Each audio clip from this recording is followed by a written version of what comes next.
یعنی دا چیلنج دی د اوس نه د قیامت ته پورې نور چې د مغرب باندې راوخیږي د هغه وخته پورې دا چیلنج دی څوک دې ما ته ثابته کړي دا کم شرکیات او بدعیات او خرافات چې زموږ په ملک کې کېږي چې دا امام صاحب خو ولې دې څوک دې ثابت کړي وایي دلیل وښیه دا بس دا سادهګان دي موږ ته وایي دلیل وښیه څوک چې کوي دلیل به هغه ښیي که څوک چې نه کوي دلیل به هغه ښیي څوک چې کوي دلیل به ښیي نو بس پکې موږ ته وایي ته دلیل وښیه چې نشته نو موږ ورته وایي چې موږ خو په اصل باندې یو اصل دا دی چې عباداتو کې توقیف دی د ځان نه به عبادت نه کوي موږ نشو کولی دا د ځان نه موږ د ځان نه قرآن په مقبرو کې نشو ویلی تاسو وایشتي به دلیل وښیه هاتو برهانکم قرآن کې حدیث کې د صحابه کرامو نه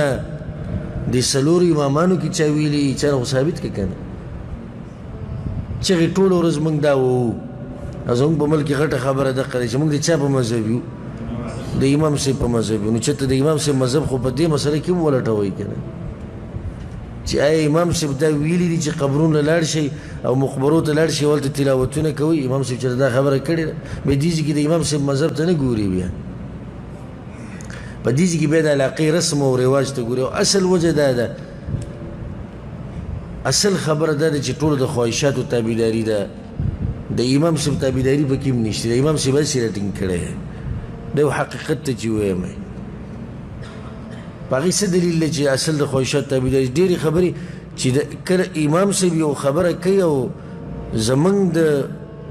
رواج خلاف او زموږ د ټولګي خلاف نو بیا د امام صاحب خبره هم نه مني داسې ده که نه ده چې امام صاحب چې د تعویض دا مسله بیان کړې ده نه ده امام صاحب چې ته ویلي چې قبرونو درګون له ځئ نه امام صاحب چې ته ویلي چې د نظرانې منښت د غیر الله په نوم کوي امام صاحب چې ته ویلي دي یا علي مدد امام صاحب چې ته ویلي یا رسول الله مدد یو ځای کې هم نه دي ویلي نو بیا څنګه دوی دا دعوه کوي چې موږ د امام صاحب په مذهب یو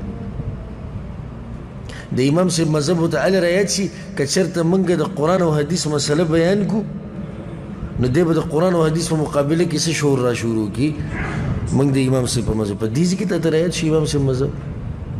عقیده کې درته نه دی یاد په عقیده کې کله وایي زه پلانی یم او زه پلانی یم چې ته د امام صاحب عقیده خو م وګوره کنه چې د هغه عقیده څنګه وه چې عقیده هغه د قرآن او حدیث ثابته ده او د امام صاحب عقیده هم دغه کومه چې په قرآن او حدیث کې ده نو عقیده ولا نه مني عقیده ولا نه مني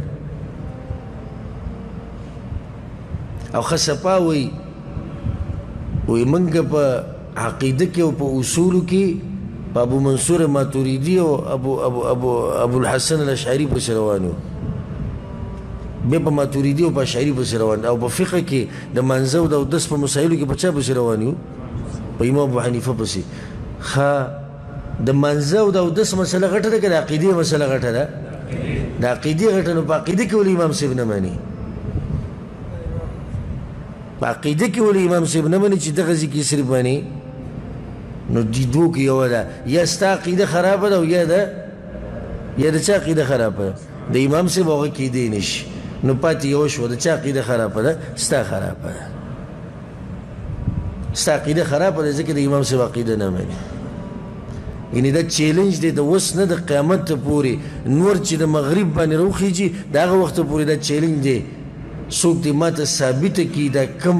شرکیات او بدعیات او خرافات چې زموږ په ملک کې کېږي چې دا امام صاحب خو ولې دې څوک دې ثابت کړي